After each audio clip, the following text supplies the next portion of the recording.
دنیا کی تاریخ جب کبھی بھی کہیں بھی سفاک ترین حکمران یا انسانی جانوں پر ظلم و جبر کرنے والے شخص کا ذکر کرے گی تو سب سے پہلا نام چنگیز خان کا آئے گا۔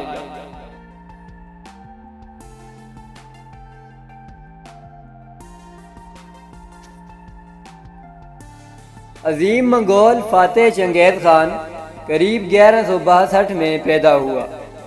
اس کا باپ ایک معمولی منگول سردار تھا جس نے اپنے بیٹے کا نام ایک مفتوح حریف سردار کے نام پر تیموجن رکھا۔ جب تیموجن 9 برس کا ہوا اس کے باپ کو ایک قبیلے کے افراد نے قتل کر دیا۔ اگلے چند برس خاندان کے بقیہ افراد ایک مستقل خطرے کے تحت کشیدہ رہے۔ یہ ایک بدشگون آغاز تھا۔ تیموجن کو اچھے دن دیکھنے سے پہلے نہایت ذبح حالات سے دوچار رہنا پڑا۔ 1177 میں اپنی نوجوانی میں وہ حریف قبیلے کے ایک دھاوے پر گرفتار ہوا۔ اس کی گردن کے گرد 24 حلقہ باندھ کر اسے اسیر رکھا گیا۔ بیچارگی کی اس حالت سے نکل کر ایک قدیم اور بنجر ملک کا ناخواندہ یہ اسیر تیموجن دنیا کے انتہائی طاقتور انسان کے طور پر ابھرا۔ چنگیز خان نے غلامی کے دوران اپنے اغوا کاروں میں سے ایک کو اپنا دوست بنایا اور اس کی مدد سے فرار ہو گیا۔ اس کی ترقی کا آغاز اس اسیری سے فرار کے بعد ہوا۔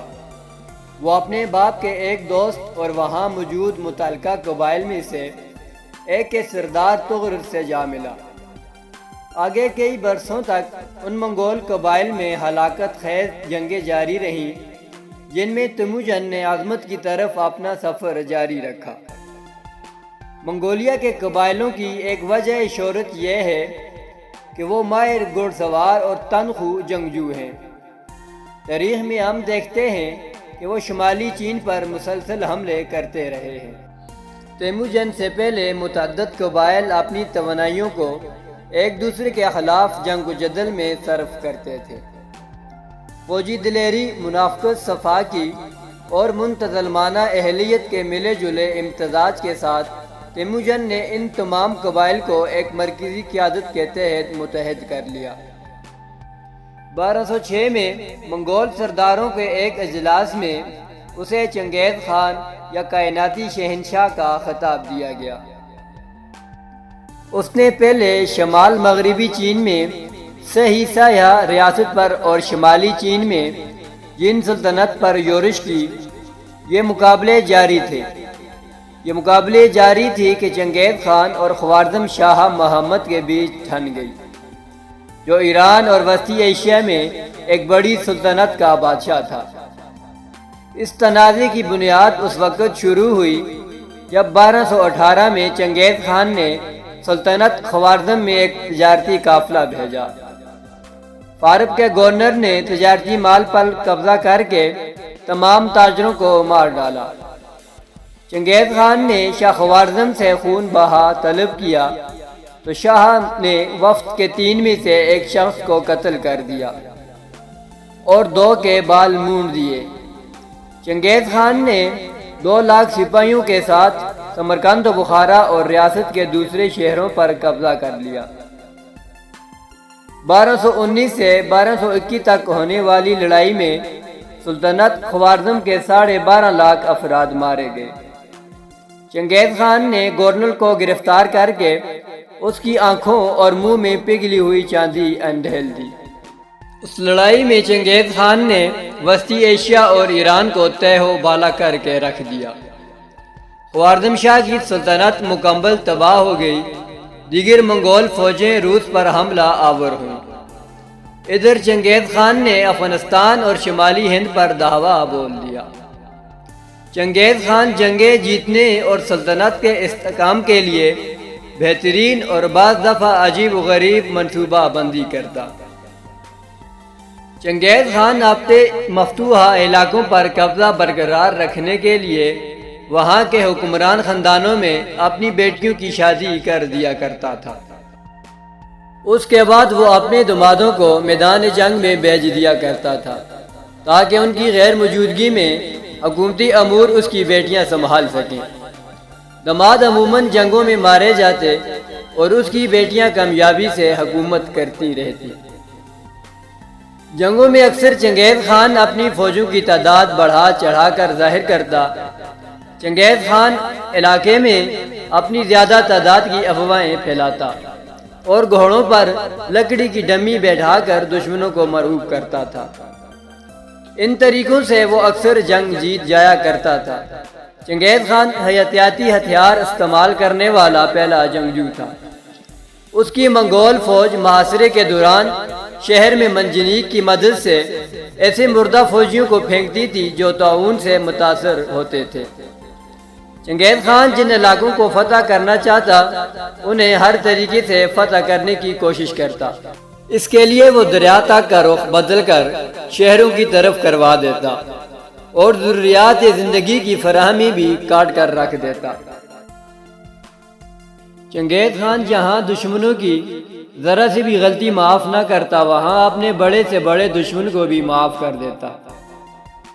چنگیز خان نے میدان جنگ میں اپنی گردن پہ تیر چلانے والے شخص کو نہ صرف معاف کر دیا بلکہ اسے اپنے بہترین اور قابل اعتماد جرنیلوں میں بھی جگہ دی۔ چنگیز خان نے اپنے ارد گرد طاقتور اور ذہین افراد جمع کر رکھے تھے۔ ان میں سے ایک اس کا سب سے اہم مشیر کنفیوش کا پیروکار تھا۔ یلو چکائی نامی اس مشیر نے چنگیز خان کو قتل عام کرنے کے بجائے ٹیکس لینے کا مشورہ دیا۔ 1225 میں وہ منگولیا لوٹا جہاں 1227 میں وہ فوت ہوا۔ اپنی موت سے کچھ ہی دیر پہلے اس نے درخواست کی کہ اس کے تیسرے بیٹے اوکتائے کو اس کا جانشین مقرر کر دیا جائے۔ یہ ایک دانشمندانہ انتخاب تھا جس کی وجہ سے سلطنت یورپ تک پھیل گئی۔ چنگیز خان کی نسل بعد میں بہت بڑی تھی۔ آج بھی ہر 200 میں سے ایک شخص کا سلسلہ نسب چنگیز خان سے جا ملتا ہے۔ چنگیز خان نے مرنے سے پہلے اپنے جائے مدفن کو خفیہ رکھنے کی بھی خواہش ظاہر کی۔ تدفین کے بعد اس کی قبر پر گھوڑے دوڑوائے گئے تاکہ زمین ہموار ہو جائے۔ ہر اس شخص کو مار دیا گیا جو اس کی قبر کے مقام سے واقف تھا۔ جن غلاموں نے قبر بنائی تھی انہیں کچھ سپاہیوں نے قتل کیا اور پھر غلاموں کو قتل کرنے والے سپاہیوں کو بھی قتل کر دیا گیا۔ یہ بھی کہا جاتا ہے کہ ایک دریا کا رخ اس کی قبر کی طرف موڑ کر قبر کو ہمیشہ کے لیے گمنام بنا دیا گیا۔ 2012 میں وفات پانے والے ایک ماہر آثار قدیمہ ماورے کراؤڈز نے چنگیز خان کی قبر کی تلاش میں 40 سال لگائے لیکن وہ قبر کے قرب و جوار کے بارے میں بھی نہیں جان سکا۔ چنگیز خان کے بعد اوکتائی کی زیر قیادت منگول فوجوں نے چین میں پیش قدمی جاری رکھی، روس کو پامال کیا اور آگے یورپ میں نکل گئی۔ 1241 میں منگول فوجوں نے پولینڈ، جرمن اور ہنگری کی فوجوں کو تحت کیا۔ اسی دوران اوکتائی مر گیا۔ منگول فوجیں یورپ سے لوٹ آئیں اور کبھی ادھر واپس نہ آئیں۔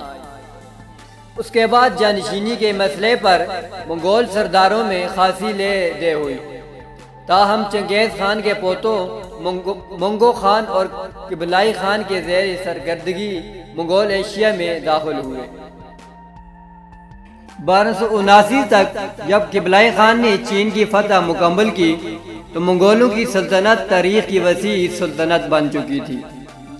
ان کی زیر تسلط چین، روس اور وسطی ایشیا کا علاقہ تھا۔ اس کے علاوہ ایران اور جنوبی مغرب ایشیا کی بیشتر حصہ بھی شامل تھا۔ ان فوجوں نے پولینڈ سے شمالی ہند تک کامیابی کے جھنڈے گاڑے تھے، جبکہ کوریا، تبت اور جنوبی مشرقی ایشیا میں قبلائی خان کی بادشاہت قائم ہوئی۔